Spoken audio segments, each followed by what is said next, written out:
Yeah, so we have an update on noise pollution, also the Semi-Pro Football League, and also alternative sports season. And to me, there's something else I have an update for you all on there, so you all can quiz me. Cricket World Cup, yes.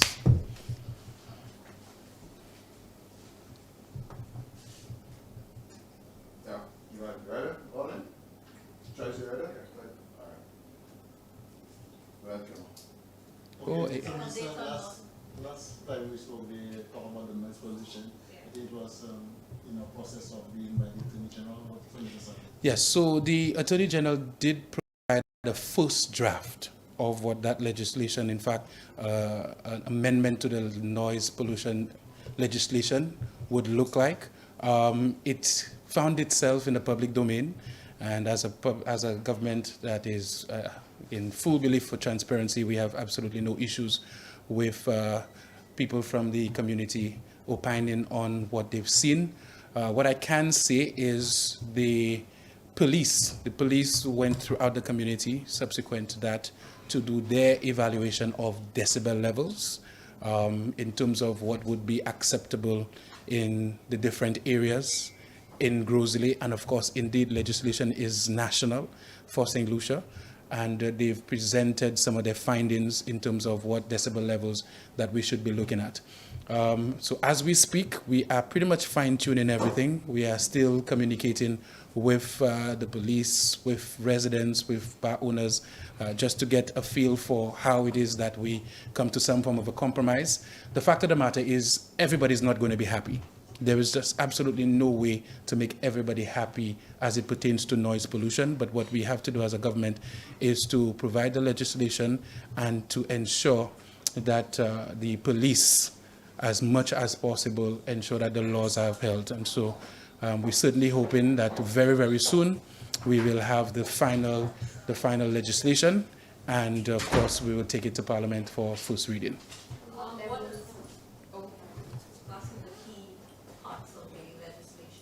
Well, the key parts of the legislation in terms of what did not exist before we as a government decided that we're going to do what we said we're going to do and provide representation for all, I can see my predecessors never did, was to deal with decibel levels. This is a new method of measuring, an objective method of measuring noise. And so at the end of the day, once you get the different decibel levels, that should provide some level of comfort for people to enjoy themselves, while at the end of the day not really infringing on the rights of others to have some level of peace. The fact of the matter is we have different parts of St. Lucia that are dual sort of, it functions as both an entertainment area and residency. And so you will not find a common ground all the time. But we are definitely, as a government, we've worked very hard to ensure that we arrive at a level that should be able to give the police something to work with. Is there any considerations for construction of, edifices, buildings for, like we see the nightclubs in New York and whatnot, we usually see them underground or sort of, but to basically, muffle that noise, for example? Yes, you're thinking like a modern young individual. Certainly, we've given a lot of thought to what it is that we can do to ensure that you don't want to go. I mean, I'm still relatively young. I don't want to go to a nightclub and it's quiet. You want to feel the music. You want to, at the end of the day, enjoy the vibration with your friends. But we must ensure that it's done in a responsible manner, in a considerate manner for others. And so we are considering some of the alternatives that we can actually give to those bar owners, those restaurant owners, those individuals who have nightclubs, and how we can partner to ensure that some of the edifices that you spoke of and some of the different methods we can use to mitigate against noise getting out is done in a very, very strategic way. I don't want to let the cat out of the bag as yet, but we definitely, as a government, looking at modern ways of doing that, and we're certainly hoping that everybody can come on board and appreciate all the efforts and just really be each other's keeper. And so that's the direction we're moving into. Any updates on preparations for ICC World T20, sir? Yes, as a matter of fact, today a lot of the work regarding preparations for ICC World Cup would be physically started. What you would appreciate is since last year, September, October, we put together a LOC, a local organizing committee, featuring individuals from all stakeholders within entertainment and, of course, marketing and sports.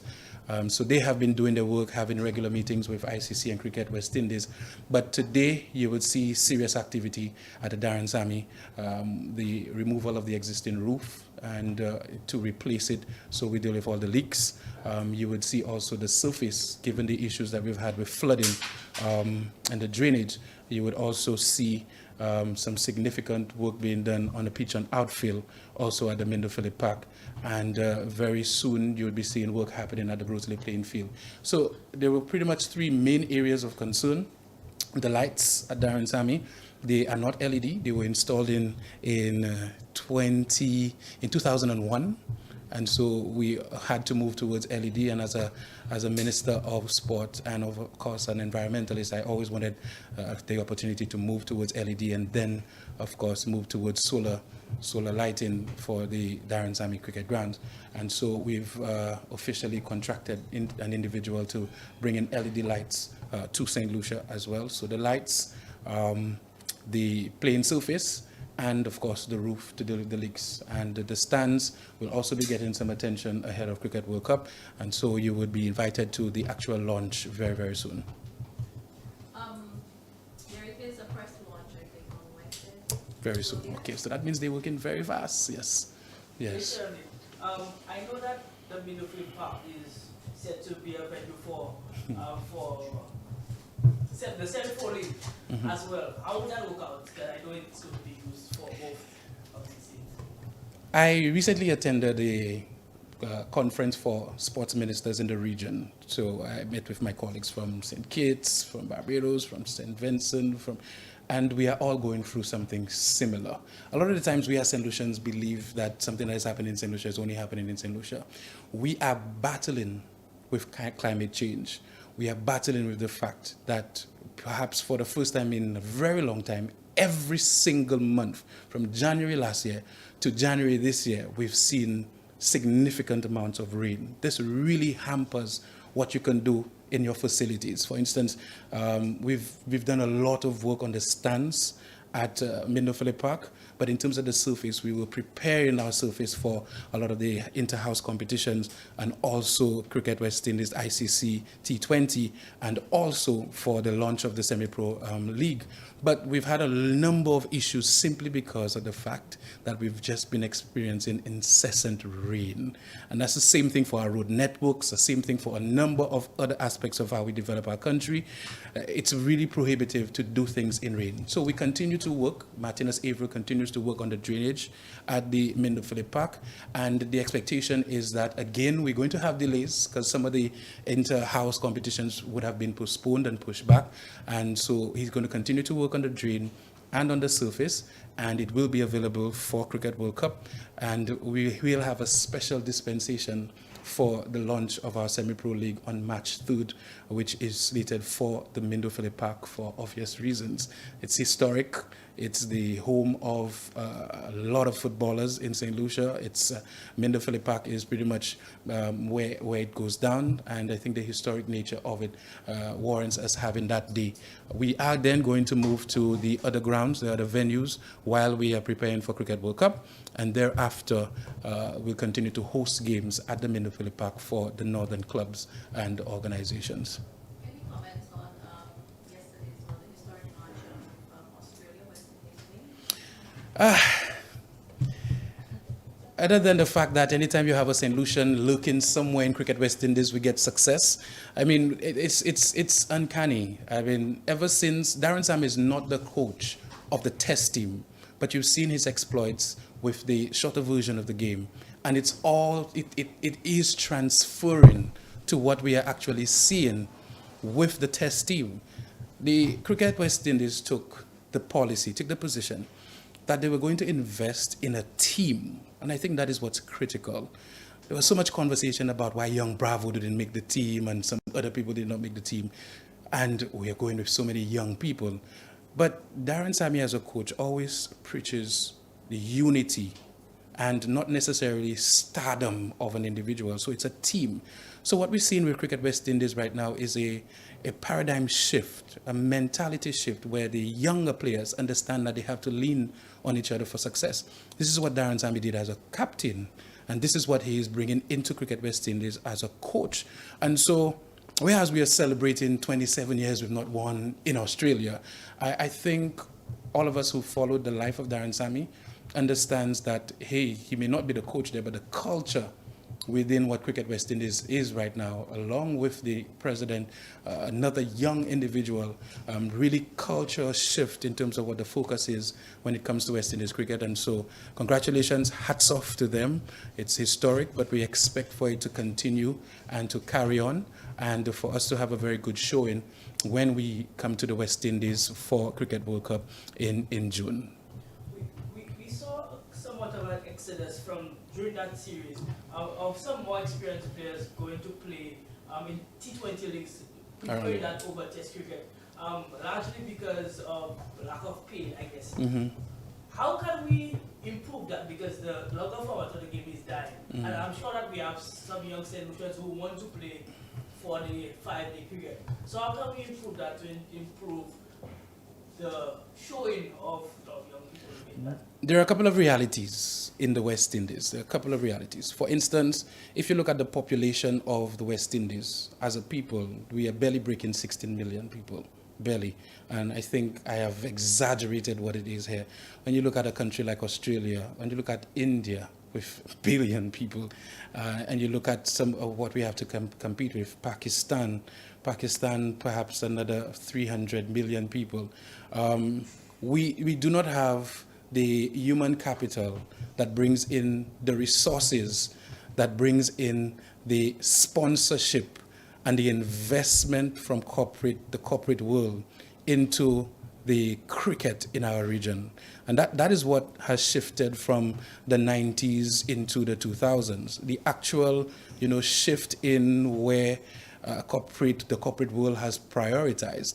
And so we as a government, we have launched an HPC, a High Performance Center for Cricket. So we have almost 20 of our best cricketers in a program where they are given a stipend every month. They are given nutritional advice and food. They are given mental coaching, game situation development. And so we focus on these individuals so that they can play all formats of the game, because an individual can become a millionaire instantly by playing franchise cricket, but we do have individuals that are purists, that like the longer format of the game, and we want them to focus on that, because once you have those tactical skills, it transforms into the 50 and the 20 over. So for us as a government, we are really focused on the holistic development of the person and the mental development of the individual, because once we do that, we understand that these individuals will become financially competent and will be able to support their family and give back to our society. So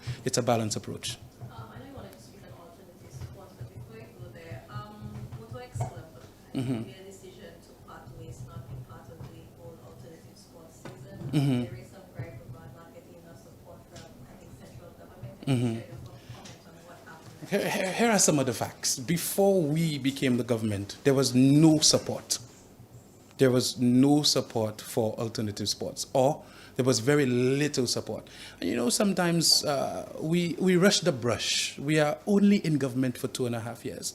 And what we've tried to do is to get people to come together, get the corporate society to come on board, and the government to do their part.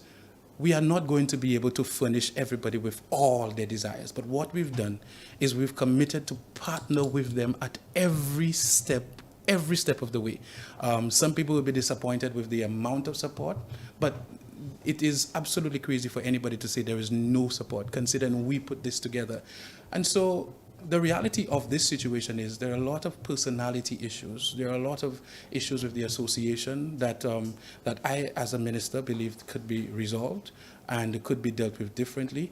But we continue to provide a lot of support for chess. We continue to provide moto drag racing with a lot of support.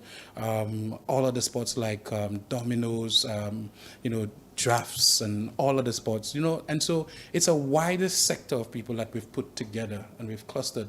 And the fact of the matter is the sum total of these people might be similar in terms of those people involved, might be similar to what's involved in the traditional sports. And so as a government, we continue to try to get people to come to the fore and provide sponsorship, but it's not just going to happen within 2 years and it's going to be all hunky-dory. So for anybody to have pulled out so early, I think would be ill-advised. But we continue to provide as much support as we can and encourage people to unify behind the development of sport. Would you want them to come back and to be part of the whole, season?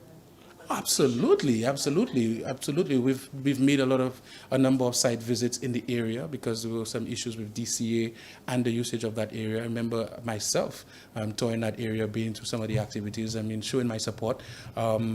At the very end, we as a government cannot interfere in the activities of an association. We cannot force an association to be with us. We will, to this day, if we are provided with a proposal that we can financially absorb and assist with, we would. And that is our policy and our position with all sport in St. Lucia, and we continue to be just that. We launched the Semi-Pro Football League on Friday. For the first time in St. Lucia's history, footballers will be given compensation for playing the game. As I said during this ceremony, it is not going to be pretty at the beginning. Anytime you're changing and you're bringing something in new, certain people would feel aggrieved with what they get and others would feel happy with what they get. But the fact of the matter is we ran our election indicating that we're going to be focused on people. We're going to be people-focused. And the Prime Minister also indicated before he was elected that a youth economy, young people being involved in economic activities based on their talents would be the order of the day.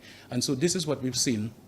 For the first time, and as I said in that ceremony, I played the football for St. Lucia, and we have a number of other individuals who played football all their life. And the sum total of what I probably got financially from playing football, even at a national level, I calculated was negative $20,000. Because at the end of the day, I never got paid a cent for my time and my effort, and I had to deal with my injuries and pay for anything medical that occurred on the field. And if you speak to any other national players, they would tell you it's negative 100,000, negative 70,000, and for some individuals who cannot walk as a result of playing football, the price goes up. And the fact that this government has moved every individual from getting $0 per game in their life to $200 at the beginning per match, I think is very good. It's a start, and we're asking corporate St. Lucia and all community residents and businesses within the communities to come on board to augment this amount and ensure that we continue to develop football in a huge capacity. In addition to that, we've said training, commitment, discipline is going to be something important. So we've decided that we are paying what we call somewhat of a retainer, a particular amount, let's just say 500 every month for training. So at the end of the day, if you miss a training session, that amount goes to $475. If you miss 2, it goes down to $450. But your commitment to training is going to pretty much indicate the amount you get at the end of every month. And again, that same amount would be used for discipline. If you get a red card, you might be, and the understanding would be you understand that from your league. If you get a red card, if you curse, if you do something, illegal, then that amount goes down significantly. You could lose $100 for dissent, for different things. So we are investing in developing the person while they develop their finances. And we're going to have a number of programs for these footballers in terms of money management, in terms of developing themselves off the field. And so it's a program that we're asking all of St. Lucia to do their part, especially corporate St. Lucia. Do your part. This is novel. This never happened in our history. And we did say we were going to take sport to another level, and this government is definitely doing so. Finally, for me, I know he's going to speak on it though, but the launch of the Alliance for Community Transformation, I know there's a number of youth initiatives targeting the youth with the whole thrust towards diminishing, what we've seen in terms of crime. Your thoughts on this collaborative venture? I definitely leave that to the Minister of Equity, who's doing an absolute excellent job, by the way. I mean, this government has been doing a number of novel and historic programs within our communities to target ordinary people. And this is another example where we don't just talk the talk, but we walk the walk. We target those individuals and we go after them strategically. For my ministry, we have a WIRI program with USAID, where in the communities we look for more interventions for displaced young people to actually find out from them what some of the issues are and provide training and partnerships. And you see with the Ministry of Equity, this thrust towards targeting these individuals, because if you don't have a targeted approach to what you're doing, then you'll just be spinning top in mud going all over the place. But this is another example of how this government is definitely doing their part. Just as sports, a semi-professional league, individuals understanding that you can get off the block right now, you can go to training, you can become part of a club, an organization where you can get compensated at the end of the month for your talent and skill. These are game changers. We're expecting those things to be game changers where young people can realize, hey, I have an alternative path to success in St. Lucia rather than just going in illicit activities. Good morning, ladies and gentlemen. Okay, I'm here to share with you some news I consider to be exciting. Of course, you would have heard of the MSME, the small loan arrangement that is government. You've heard of the youth economy, directing into terms of providing more support at people. But we've had the Bell Fund that has been around for over 24 years, thereabout. And one would have asked what has become of the Bell Fund. Of course, the Bell Fund was arranged providing loans of $20,000. You need some guarantors to sign off, and of course, they were doing quite a bit. To date, more than 1,500 persons can boast of the support of the Bell Fund. But during the economic hardship, COVID and what have you, and the fact that persons are not able to even have guarantors, the Bell Fund, I'm happy to report that Bell Fund has made some adjustments. So to date, you can get at least over from $5,000 to $50,000 without having the need of 3 guarantors. You can have at least 1 guarantor based on the amount that you're seeking. And also, if you're prepared to have a salary deduction, you probably would consider not having any guarantors.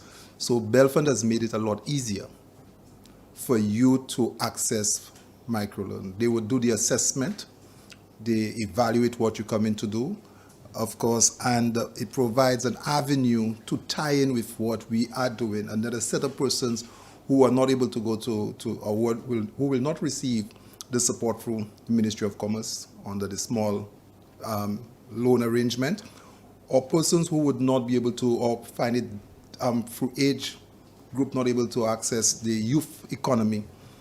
Bell Fund is available, and Bell Fund would provide support, microloans for you to pursue your business. Again, this time without with a reduction in some of the rules associated in accessing it. So you do not need to come up with 3 guarantors to get a loan from Bell Fund. This is good news for persons who are interested in pursuing business, recognizing that we're dealing with the unemployment situation in St. Lucia. And of course, we recognize a growing number of persons are interested in pursuing small business.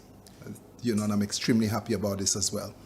Yes? No, I just wanted to speak about people who maybe, like you said, they have all these different financial instruments to help people in business. But a few people are not, I don't think they find it hard to access because, for example, a pensioner who may want to start up a business, because we do have a lot of pensioners who are not, I guess, getting money from the NIC, so it's not enough to cover their costs. Yes. How does someone Of like course. that who wants to, how do they access? Of course, Bell Fund would accommodate because, of course, it has to do with the business arrangement that you embarked on. And, of course, Bell Fund would be able to assess what is what business you, and they would take the chance with you based on the nature of what you. I'm not a business person.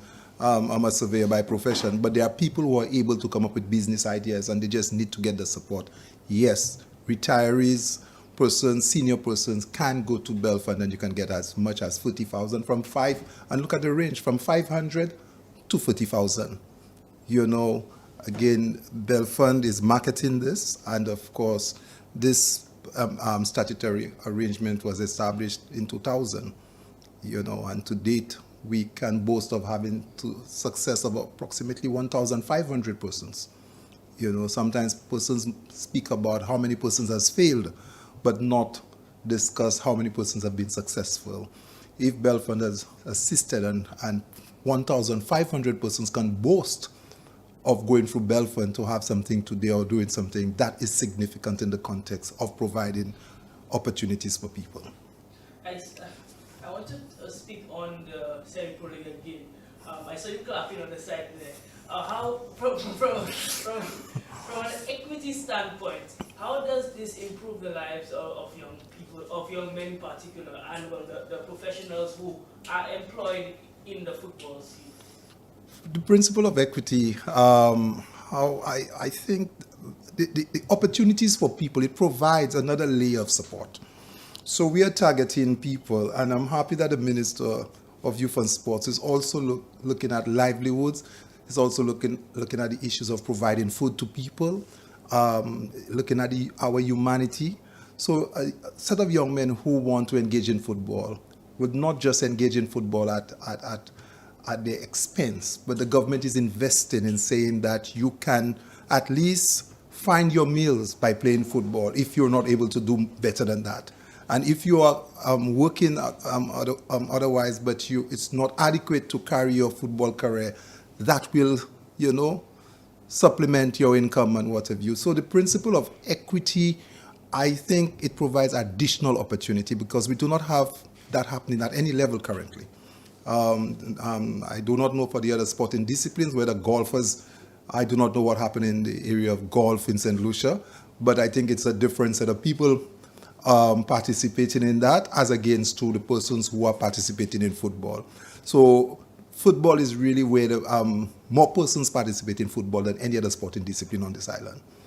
So, of course, the investment is significant. It provides opportunity, and not just the initial, but it will grow. The Minister of Youth and Sports and the Prime Minister, the trajectory is that we continue to invest, and we expect it to grow.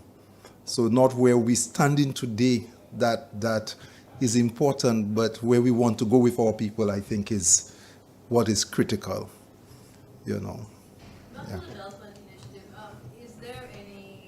is it central government is the one financing this also? Yes, so they get a grant from government, and that has been going on for some time now. But also this year we are looking at support from the Caribbean Development Bank for institutional strengthening. So we're looking to strengthen Belford through the Caribbean Development Bank so that they can do a lot more than what they're doing. So quite a bit will be done where Belford is concerned. So just the idea of having an environment where micro enterprise and support for vulnerable people are available at the youth economy, the small business arrangement, and now we are equipping Belfund to respond. So persons, I know that there's the fast cash and there are other money setups, but they're not directed, Belfund is not profit driven as much as it has a social conscience to help vulnerable population, and that's significant in the scheme of things. The youth economy is not a profit making, it's not set up to make profit, it's set up to facilitate persons, the youth who wants to participate in small business. And of course, if you look at the design of the small business arrangement from the Ministry of Commerce, again, there's a heavy emphasis on people and the social arrangement to facilitate our people. So Belfund is committed to that, and it's from us, it's from you. The support is really coming from the people. It's taxpayers' money coming from you to yourselves.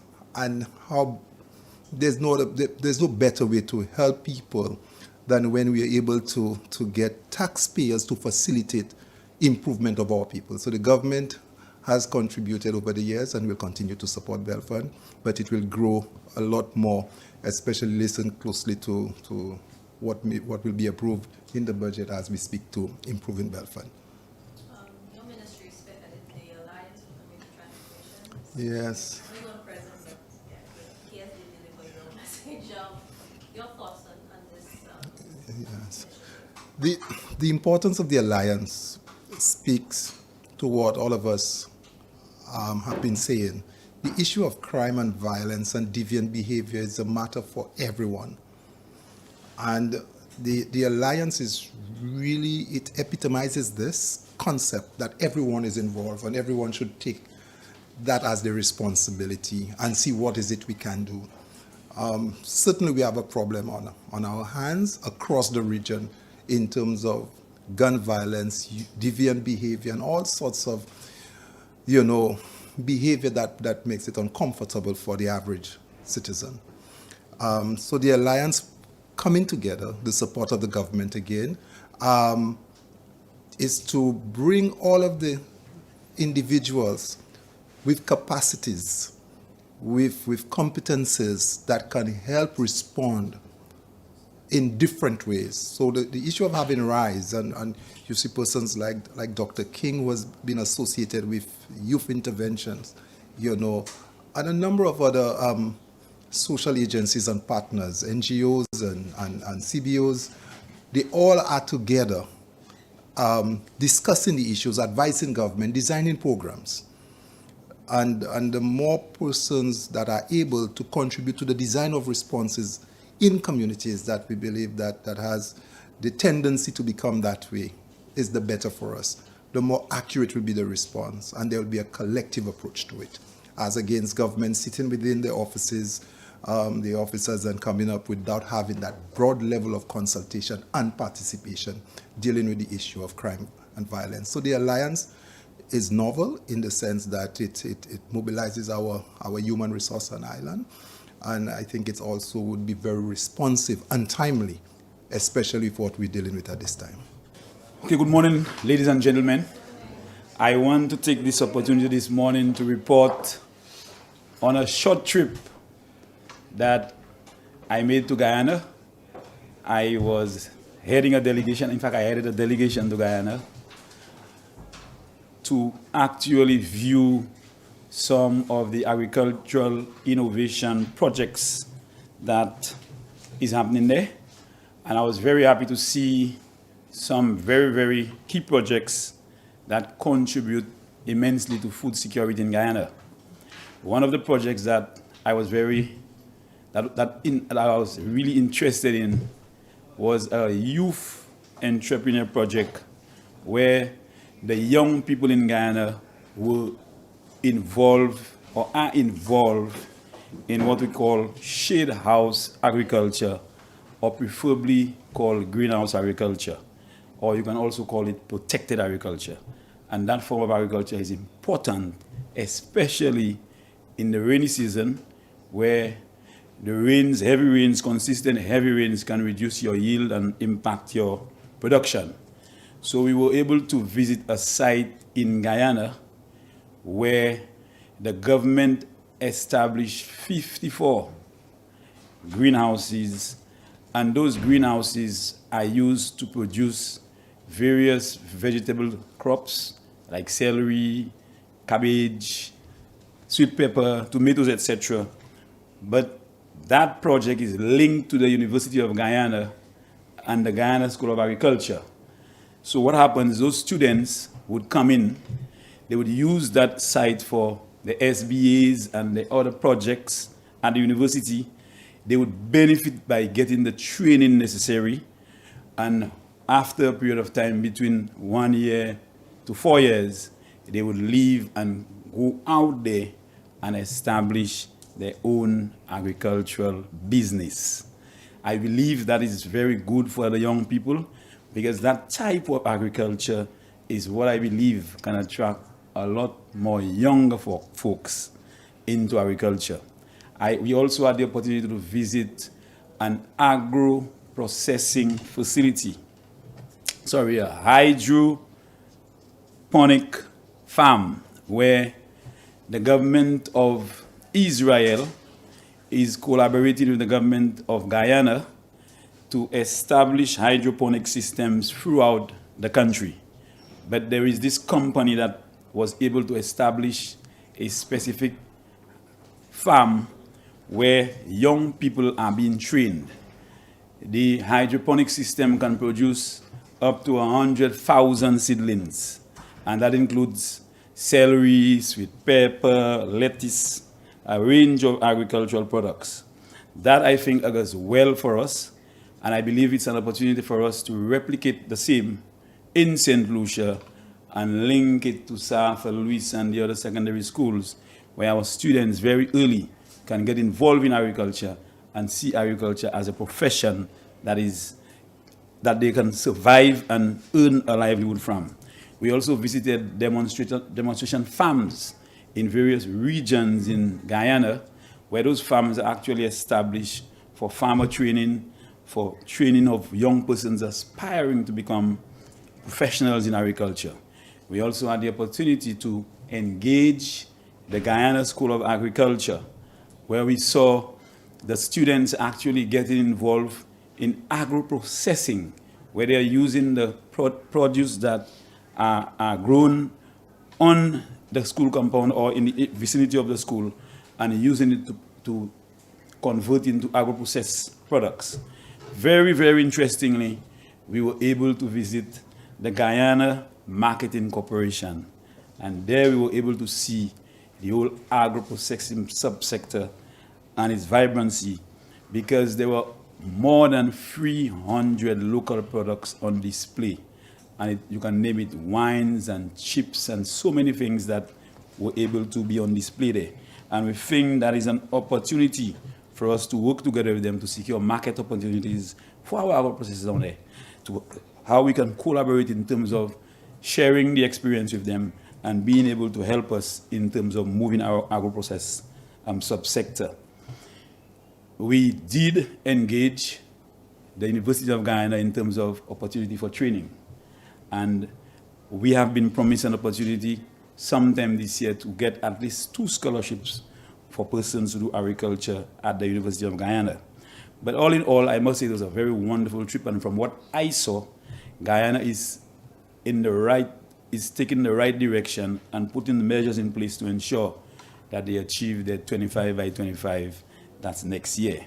I must say, as a follow-up to that, we are already in discussion as to identification of a site to establish that sort of agricultural innovation, and we've been given the guarantee that we will get technical support and other financial resources to support us in bringing this opportunity for our young people in St. Lucia. All in all, I think moving forward, we have agreed to establish an MOU for technical support and cooperation between the government of Guyana and the government of St. Lucia. I'm sure you recall sometime last year, we did sign an MOU between the government of St. Vincent and the government of St. Lucia, considering the importance of climate change and how it can impact the agricultural sector in our region. We think it is very opportune now for us as a region to come together and work together, share information, to give support to our countries in the region to ensure that we are food secure. Do you have an actual date for the visit? Well, the visit was from Monday last week to Thursday. It was basically a 3-day visit. Yes, the Senate meeting, I think you're looking for the food security and nutrition plan. Yes. Just tell us about that resolution involvement in this.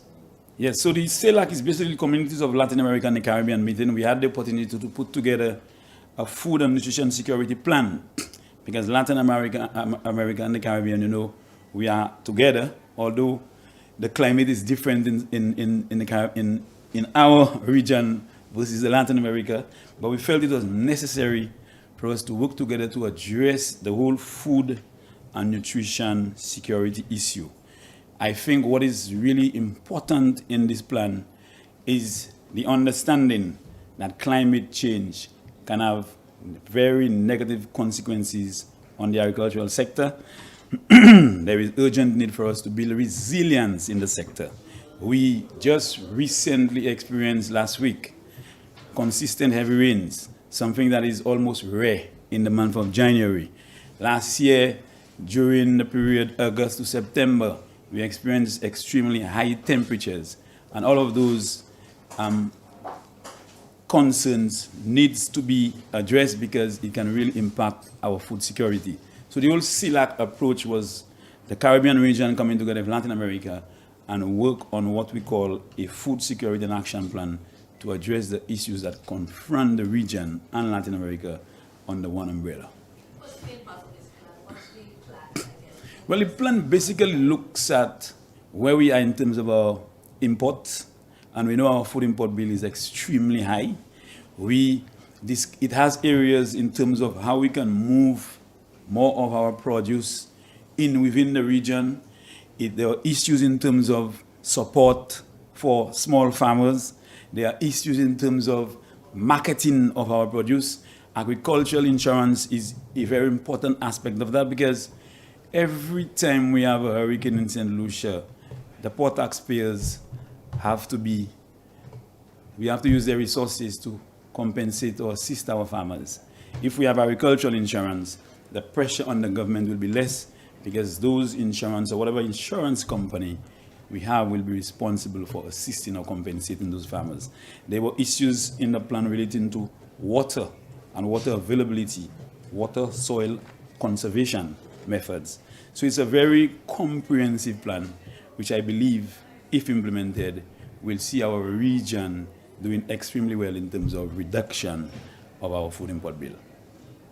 So, there's been a local concern. I don't know how much merit there is to it, but there's been complaints of some of the farmers having spikes in their planting. I know because of previous last years or whatever. But is that something that the department, the ministry, is aware of? I have heard of it, but I have not seen it anywhere.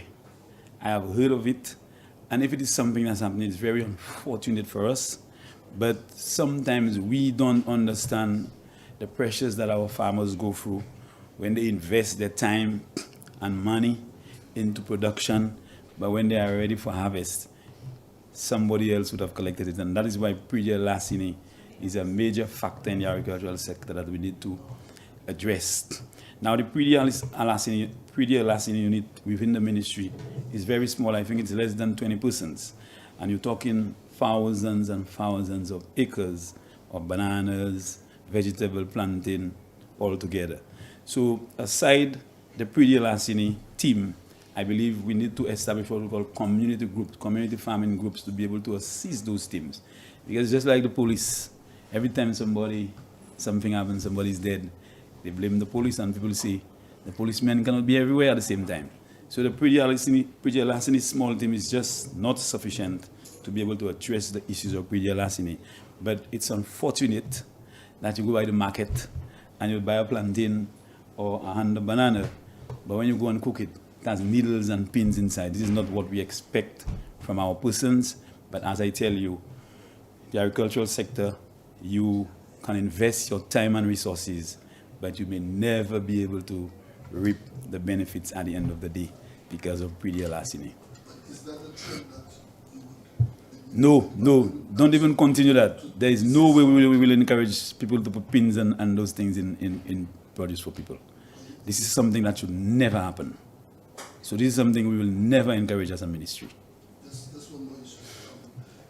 The Renault factory, Renault has been exporting stuff to St. Vincent, and I think there is some concern that, or not concern, but they expressed the view that they reached out to the government of St. Lucia, but they didn't accept. Is there any? It's not quite true. I had a discussion with Renault because I'm very familiar with the arrangement Renault has with St. Vincent. And Renault wanted to, he indicated interest in doing the same thing here. And I believe at the end of the day, personally, it is going to be beneficial to the farmers.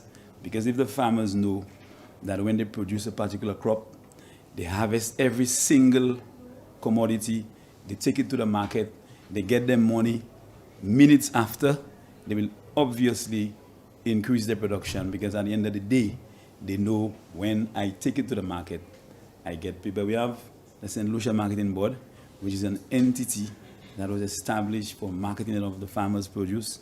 We have, I forget the name, not Export St. Lucia, Super J, I forget the, Marcy. with arrangements with farmers in terms of, thank you for correcting me, Massey. A lot of farmers have, special arrangements and agreement with Massey and they sell to Massey. Then you have the hotels. So we have to consider how this is going to impact those other marketing sources that our farmers are already engaging. But in the absence of that, that would have been the best for our farmers.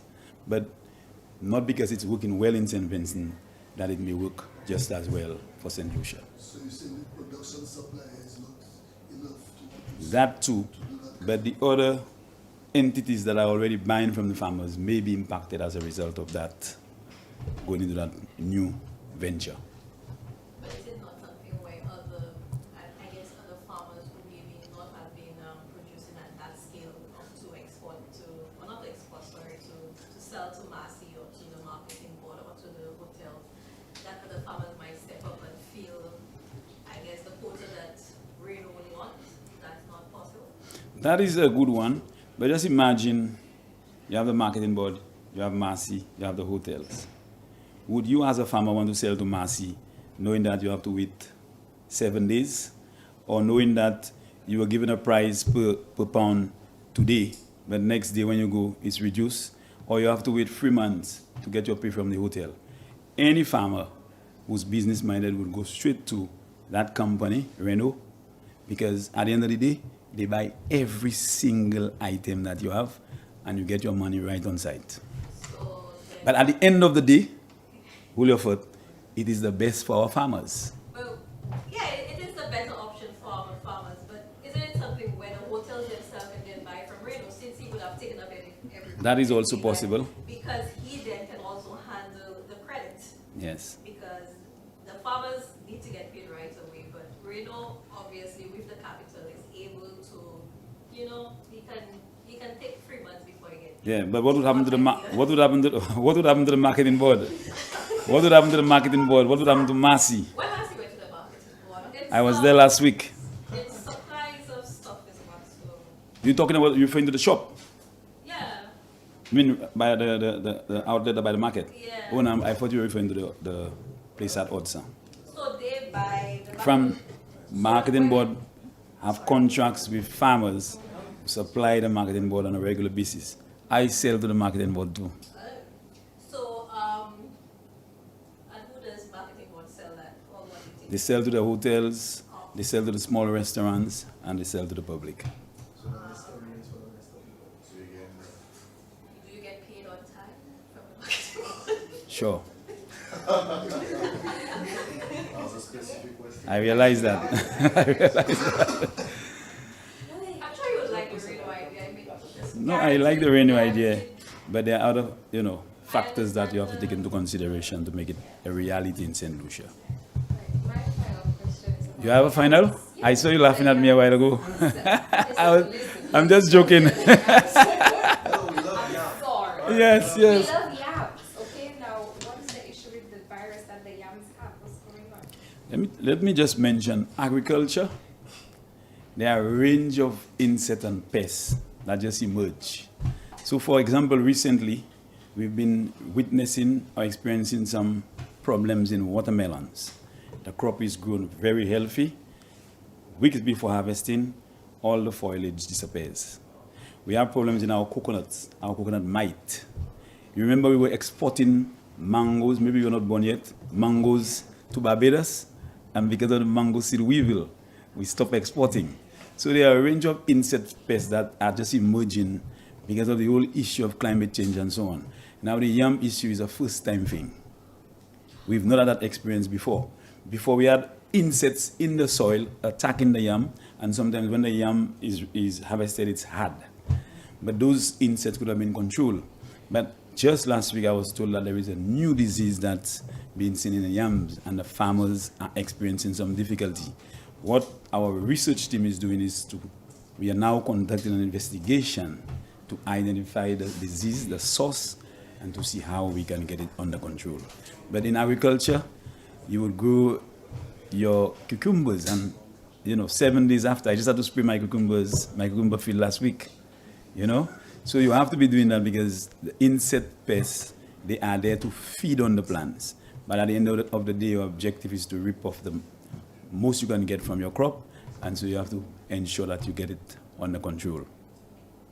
So I know you said it might be climate change. I am not a believer in a lot of these insects and viruses popping up because of climate change.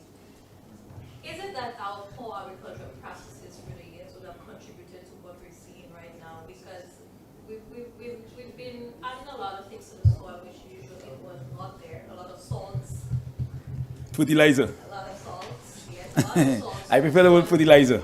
Yeah, and Yeah. we've been doing a lot of things and a lot of these things are causing issues. We know that. And could it be just that all this is contributing, creating an environment for all these viruses, bacteria, protozoans, fungus to come in and to do what they're doing? Is it just climate change, more rain or less, or more heat that is actually causing this? But There are a not our number of- own practices. There are a number of factors that can cause it.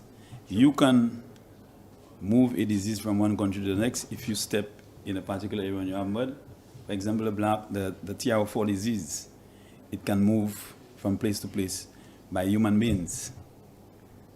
Now, our soils, there is what we call fertile soils and less fertile soils. As you continue to grow crops on the same piece of land, your fertility level will diminish, deteriorate, and as a result, the healthiness, because of the fact that the soil is less healthy, the plants are more susceptible to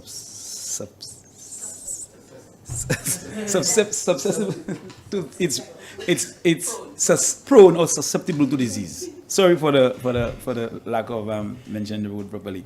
So it's just like you, if you don't eat well on a day-to-day, obviously it's easy for you to, be faced with a disease or ailment, anything like that. So what we need to do is to practice that form of agriculture, what you call rotation. So you plant corn, and then the next time you plant something else. But remember, we have had that monoculture form of cultivation with bananas. So the roots of the plants were at the same level all the time. And obviously, if that continues to happen, there is at some point, you will not be able to get that level of nutrients that was once available. So that is why it's important to adopt what we call a kind of mixed type of agriculture. So you have the banana, you have the tree crops, and you have the other crops that can reach different levels of the soil. But your question in terms of climate change, yes, it may, because the winds, when you have natural disasters, hurricanes, you have strong winds that can move pests and disease from place to place. So this also is a factor. But our soils will be diminished if it is not well managed, and if you do not do adopt the type of practices in agriculture that would cause what we call nutrient recycling and to ensure your soil remains as fertile as possible.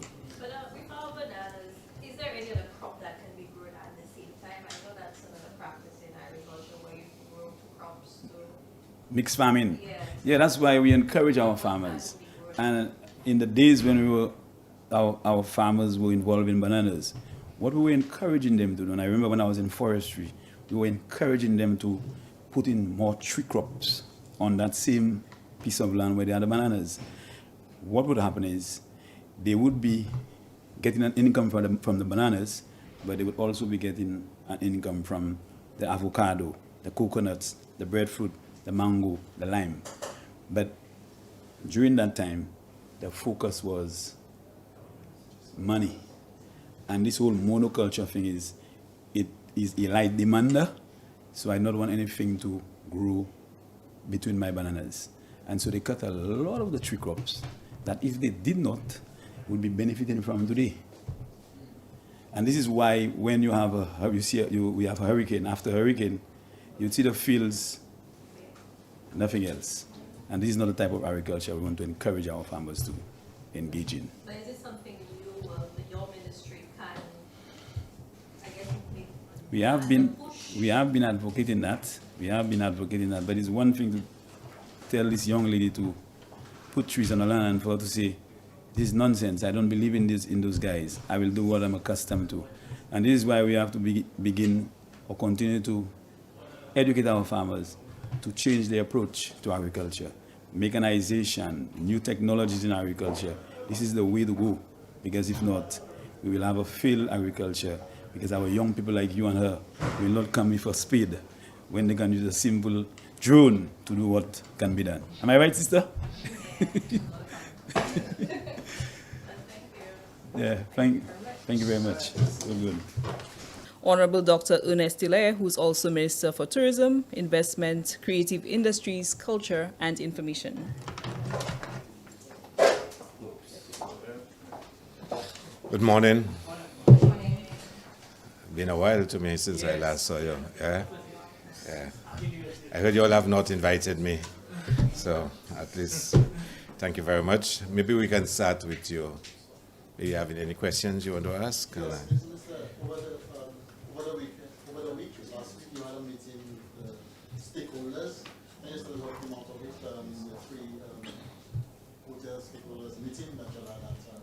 Yeah, it's called the Tourism Advisory Committee, where we meet on a quarterly basis with the stakeholders of the tourism industry to discuss developments in the industry, to review the performance of the industry, and for us to plan how we can address some of the critical issues. So last week's meeting reviewed the performance of the industry for last year, and we did have good news to report in terms of the growth in tourism arrival numbers, both cruise and stayover. We also looked at the new developments that will be coming on stream, the Mont Pinamad development, the Ridgeway Beach development, Shabusha in Strozel, Black Bay, and some other developments that will be implemented over the next few months. I highlighted to the meeting some of the major challenge we'll face this coming year as a number of rooms come off the market.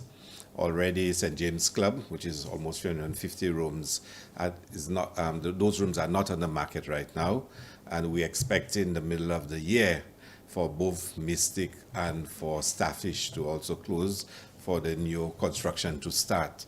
So you're really talking about almost 900 rooms off the market right now, and that will put a lot of stress and strain on us because there's a huge demand for rooms in St. Lucia. So as we prepare to get more room stock, we will go through a challenging period. But we expect in the next 2 to 3 years to add over about 1,000 new rooms in St. Lucia, which is a desirable state that we want to achieve. We're expecting the cruise passengers infrastructure, cruise services infrastructure to improve with the GPH project being implemented, the developments in Port Castries, and of course, you know that we will be doing some dredging at Point Seraphine, the boardwalk that will be built at the waterfront to introduce an entire new experience, an amphitheater at Serenity Park, a new vendors arcade, the Fisherman's Village in Banan, and of course the redevelopment of the Soufrière waterfront. So St. Lucia's cruise tourism infrastructure will be significantly upgraded over the next couple of years. In the next sitting of Parliament, we will be tabling the Tourism Development Bill, which is aimed at transforming the tourism industry, offering more support for St. Lucians getting involved in the tourism industry, and the incentives regime to be expanded beyond just accommodation, but to all sectors of the tourism industry is a major piece of legislation. So certainly looking forward to presenting it in the House. Another big announcement which we'll be making is the reestablishment of the Rangers unit. You would remember a few years ago, we had a unit that was dedicated to providing support to the police in certain areas that fall under the NCA, the beaches, the dedicated areas. And of course, we will be relaunching the Rangers unit. It was stopped by a past government, but it will be re-established to ensure that we provide adequate security and support for the police in strategic areas. We're expecting some major announcements again, as I said, in terms of the tourism product development in St. Lucia. A lot is going to happen over the next couple of years to improve our tourism infrastructure and improve the product. But most important for us is that we want more St. Lucians to get involved in the tourism industry. We want more St. Lucians to participate and to own the tourism industry. We believe the best approach is to achieve two main goals. One, to get visitors to spend more money in St. Lucia, and secondly, to get more St. Lucians owning the tourism industry. So as more money is spent, more St. Lucians will benefit from it. And that is our driving motivation. So we have some exciting days ahead for the tourism industry. And like I said, very shortly, the Tourism Authority will share with you the official figures. But we saw an increase in arrivals last year over 2022, and getting closer to 2019 figures. Our biggest challenge in surpassing 2019 right now is regional travel. If you look at the figures in 2019, we had almost 88,000 arrivals regionally. Last year, we'd have done just over 50,000. We still have a challenge with regional arrivals, and for that reason, we've not been able to match 2019 figures, which were the highest figures achieved in St. Lucia. My question is about 2020. I think that's the first time I'm speaking to you since the announcement of the package. What are your thoughts on St. Lucia's, the package that we received? And in addition, speak to preparations, particularly because you spoke a while ago about the challenge with the rooms. How will we cope during that time, particularly because T20 is in the middle of the year? Yeah. Well, I mean, put it that way. If you ask me what I think of the package, I certainly would have wished we could have gotten all the matches. But that's not possible. And other countries bidded a lot more money than us. The approach that was used this time, as against Cricket World Cup in 2007 and the World T20 in 2010. I happen to have been the tournament director in 2010, and a completely different approach was used. This approach, the West Indies Cricket Board actually asked territories to bid for matches, which matches, they didn't have packages per se, but they said what you can bid for the finals, the semi-finals, and you can bid for England matches, whatnot. And they did not give you a prize. They would just ask you to declare a bid. So where you might bid 5 million US for the finals, somebody else gave 8 million US for the finals. So you wouldn't get it, and nobody knew. It was a closed bidding process. So we did make our bid for what we wanted. We got a good package. I think St. Lucia did get a good package, but obviously others bidded a lot more than us, because I know what we bidded, and for them to have gotten so much more in some instances tells a lot about how much they bidded and how much they valued hosting World T20 matches. St. Lucia's cricketing infrastructure also needs to be upgraded. As you can imagine, the outfield at the Darren Summit Cricket Ground was completed in 2002. So, you know, you're talking about a surface that's 22 years old, and it really needs upgrading. The lights were put in shortly after, by I think 2003, 2004, so those lights are like 20 years old. Lighting has advanced considerably since then. So everybody has gone LED, and even solar to power the LED lights. So we're way behind in that regard. The technology, infrastructure has also been upgraded. When we did this, it was for 2007. And there's been major upgrades in the world of technology as it relates to that. So we really need to upgrade the Darren Summit to be world-class once again. And of course, the practice venues at Grosselet and Mindo Phillip Park also need to be upgraded.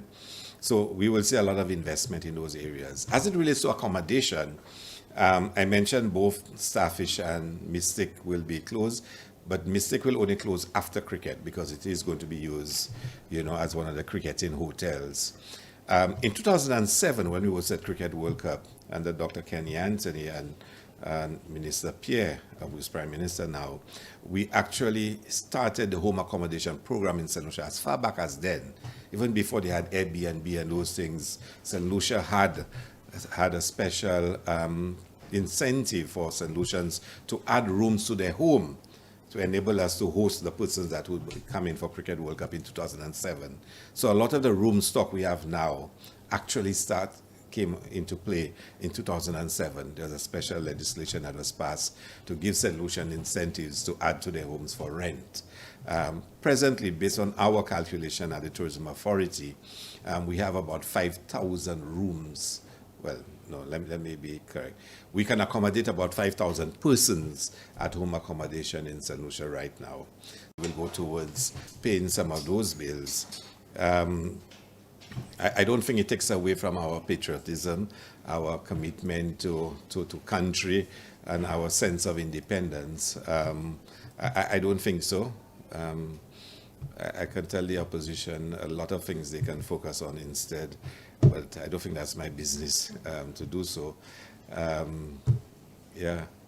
And the last one, the Bahamas has recorded 18 homicides for the year, and the U.S. has put a travel advisory on the country, citing gang violence and so on. What are your fears that might be the case for St. Lucia? Well, I can tell you, every time I read a story about, a homicide in St. Lucia, it really pains me. And it's not even so much about tourism. It's just about, our society and what it is becoming. When I read it about other Caribbean societies having similar challenges like ours, it really sets me thinking as to, what's going on in our region and even the world, that individuals are becoming so desensitized to the lives of other people. They're becoming so indifferent, and this thing is really getting out of hand. I know that there are a lot of discussions taking place with the police, like the Prime Minister always says, and he's absolutely right in that regard. Our role as government is to sit to the police and say to them, what are your strategies? What do you need from government? And then to provide it for them. We are not trained law enforcement. We're not experts in criminology and whatnot. So we don't design and develop strategies for them. But they have to come up with it, and they have to ask for the resources, and we have to find a way to provide as much as we can. Everybody can share their view as to how they believe this problem should be dealt with. I have my own views, so like I said, it's not a learned view, because I'm not a trained law enforcement officer.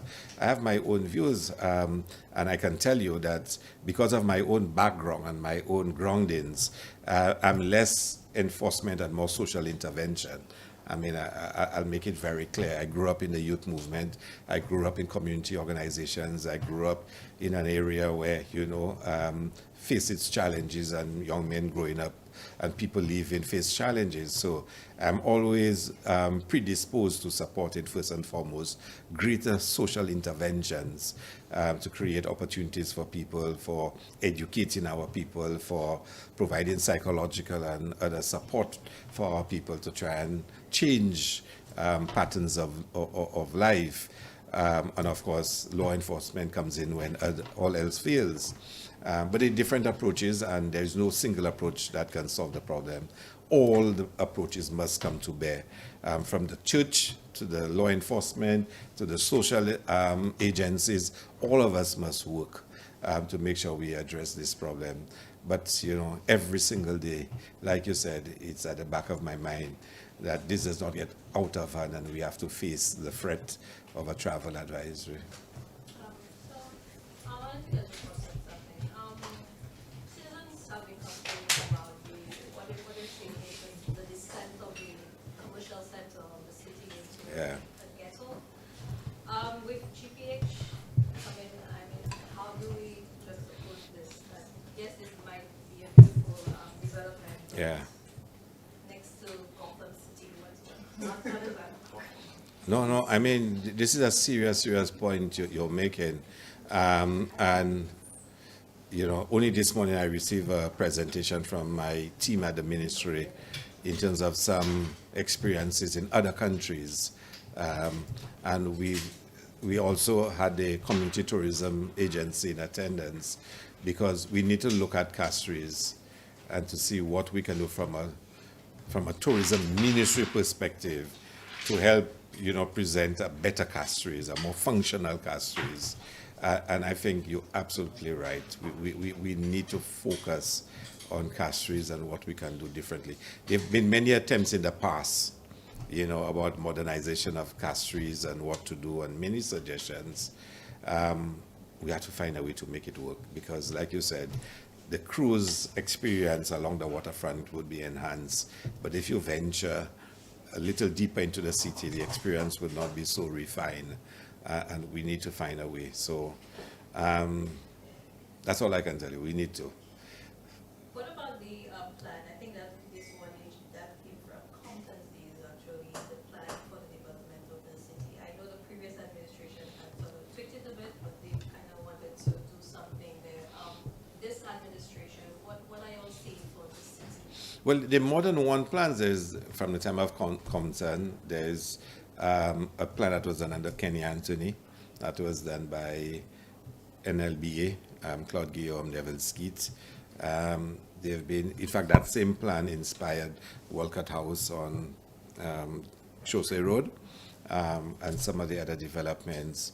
What we don't have is an action plan as to what we're going to do. I know, for example, for community tourism, I can tell you what will happen for the next year in terms of infrastructural improvements. And very soon in Parliament, I will make an announcement on some of those things. We know what we want to do for community tourism development, but we've not focused on Castries. Castries have so many dimensions. It's the commercial capital, it's the administrative capital. You know, it's not a tourism center because most people will tell you they go to Soufrière. And Soufrière is probably the place most visitors want to go, not Castries, ironically. But it's the closest to the ships, and people will just walk there, and it's easy and it's convenient.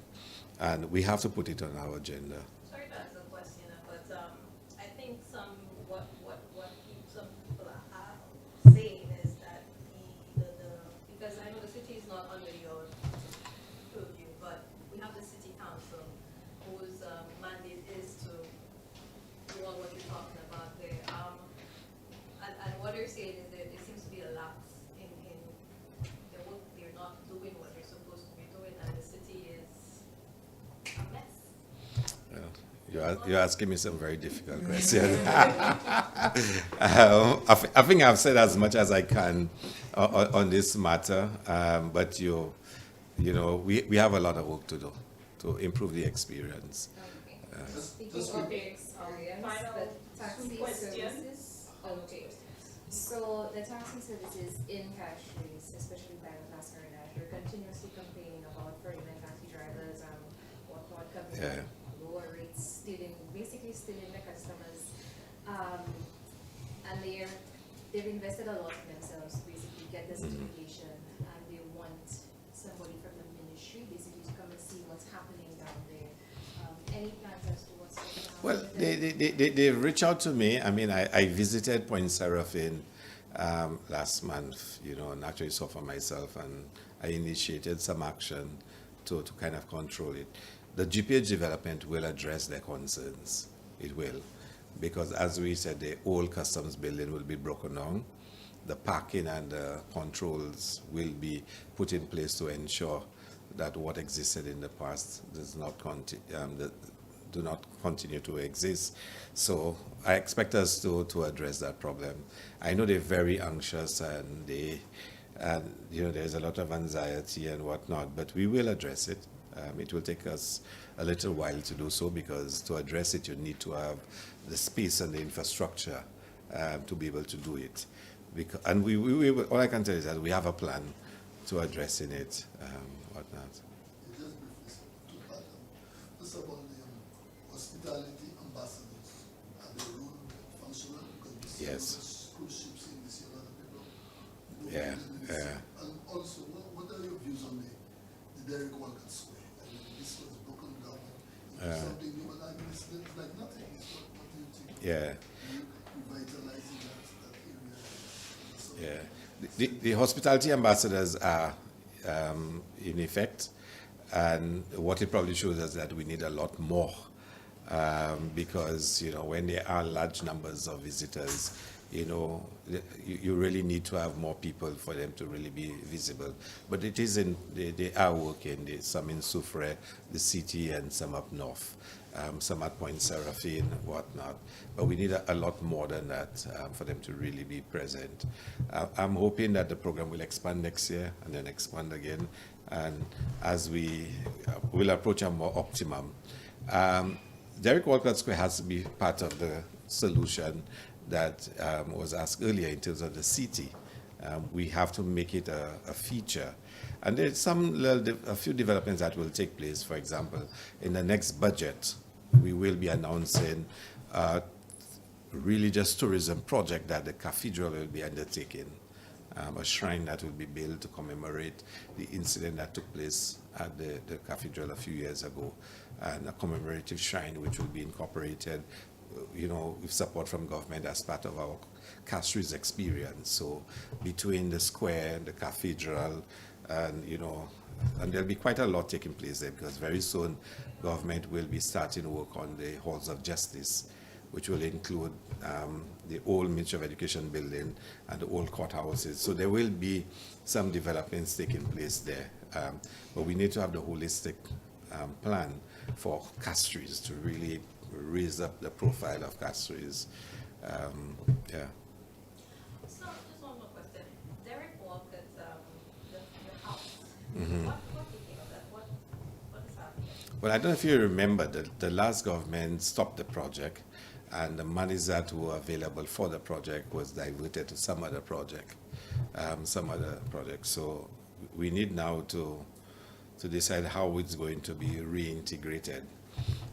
Some private individuals decided to go ahead with a plan which we equally had, which is to involve that entire street into our concept of community tourism. We felt that you can create an experience, you know, there where people can actually go on and, you know, from Derek Walcott House all the way to the end, to create experiences along the way for them.